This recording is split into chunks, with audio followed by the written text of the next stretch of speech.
Welcome back to my channel. Meron po tayong update tungkol sa kaso ni Mr. Jay Sonsa. Sabi po dito sa GMA News Online, Court dismisses illegal recruitment cases versus Jay Sonsa.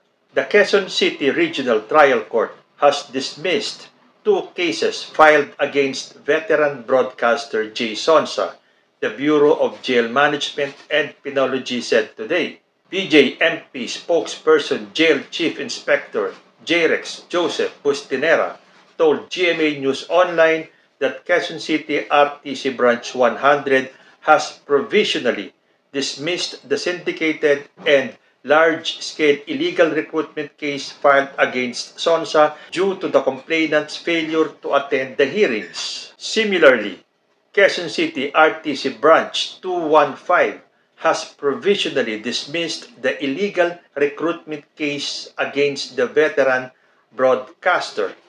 So, ang ibig sabihin pala nito, dalawa yung kaso ni Mr. Jay Sonsa na nasa Quezon City RTC. Yung isa po ay yung syndicated and large-scale illegal recruitment at saka yung illegal recruitment case. So, magkaibang kaso po pala yun. So, both cases po were provisionally dismissed dahil hindi po umapir yung mga complainant sa hearings. According to the order, Assistant City Prosecutor Joseph Ciares said the private complainants in the case failed to coordinate with him despite his serious efforts to reach out. Given the consent of the accused who is virtually present, and in view of the manifestation of the public prosecutor indicating lack of interest to prosecute this case on the part of the private complainants, the motion of the defense is hereby granted. The order read. Bustinera said, provisionally dismissed means that the case may be revived within 2 years if there is new evidence or reason to reopen it. Okay, so ganun pala ang nangyari. Dahil hindi po uma-attend yung mga complainant, ako pagkakaalam ko, mga 3 hearings lang yata yun eh. Kapag hindi dumating yung mga complainant sa hearing, yung kaso will be provisionally dismissed. Kaya lang, meron po yung window na 2 years. Kailangan maghintay ni Jay Sonsa ng 2 taon. Ngayon, kapag hindi pina-reopen ng mga complainant yung kaso, saka po magfa-file ng motion for dismissal itong si Jay Sonsa. Yun po ang pagkakaalam ko. Correct me if I'm wrong. Tuloy ko po. However, Sonsa will have to remain in detention due to cases still pending before the court.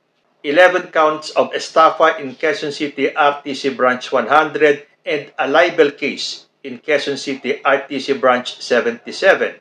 So ayan po, yun lang illegal recruitment ang na-dismiss. Yung pong estafa ay pending pa rin dahil meron siyang 11 counts of estafa. Yan po ay dun sa Branch 100 at isang libel case sa Branch 77 ng QC-RTC. Still in custody, Bustinera said when asked if Sonsa is already released following the dismissal of his illegal recruitment cases. Meanwhile, the RTC Branch 77 set the arraignment and pre-trial hearing on Sonsa's libel case on August 18, 2023. The bail amount for his libel case is at 10,000 pesos. Yung libel has bail of 10,000, yung estafa, we are checking pa. So, pansamantala pong pwede nang lumaya si Jay Sonsa dahil lang non-bailable po ay yung kanyang mga kaso ng illegal recruitment. Yung pong estafa is bailable, saka yung libel bailable po yan. Although Sonsa is currently detained at the Quezon City Jail Ligtas COVID Center Quarantine Facility in Payatas, Quezon City. Yun naman pong arraignment niya para sa libel case niya is set on Friday via video conferencing. So kung matatandaan po natin, Sonsa was about to leave the country for Hong Kong on July 18 nung siya po ay pigilan ng Bureau of Immigration personnel sa airport. He was then turned over to the NBI Airport Investigation Division for the serving of the arrest warrant. So ayan, kung sa ngayon ay ligtas na si Jay Sonsa sa kanyang illegal recruitment na kaso, marami pa pala siyang estafa cases, 11 counts po yun. Saka meron pang libel case. Although, siya po ay pansamantalang makakalaya dahil yan po ay mga bailable offenses. So we are going to wish Mr. J. Sonsa good luck. Sana po ay malagpasan mo lahat ng mga cases na to. Although shocking pa rin po na marinig namin at malaman namin na ang tulad ng isang J. Sonsa ay masasangkot sa mga gantong mga krimen. Ngayon, ano kaya ang masasabi ng mga anti-BBM dyan na nagsasabing kaya daw hinuli si J. Sonsa ay dahil siya ay anti-Bongbong Marcos? O ngayon maakalaya temporarily daw si Mr. J. Sonsa. Ano kaya ang magiging dahilan ng mga anti-BBM na to? Ano kaya ang kanilang iba-vlog? Kasi naglipa na po yung mga vloggers kanina na nagsasabing kaya daw hinuli si J. Sonsa ay dahil siya daw po ay anti-BBM at kung ano-anong paninira daw ang sinasabi ni J. Sonsa sa kanyang vlog.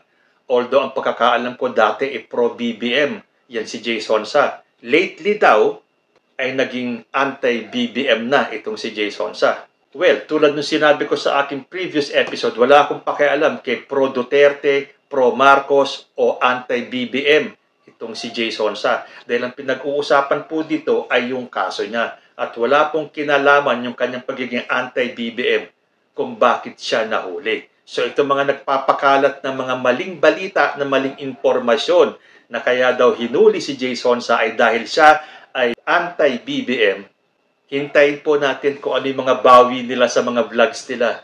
So again, hinay-hinay po tayo at dahan-dahan tayo sa pagbibitiw ng mga comments natin. Hindi pa po convicted si Mr. J. Sonsa.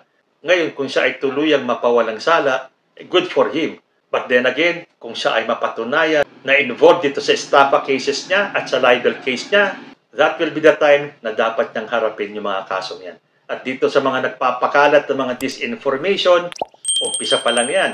Dahil maalala nga natin, pumirma si President Bongbong Marcos ng Memorandum of Understanding para mawakasan itong mga fake news, yung mga nagpapakalat ng disinformation, saka misinformation.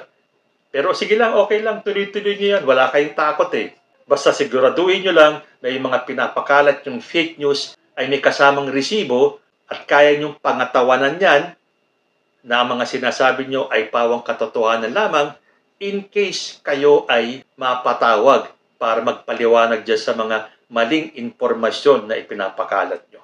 Meron po kasi tayong kasabihan, unless proven guilty, inosente pa rin po yung akusado.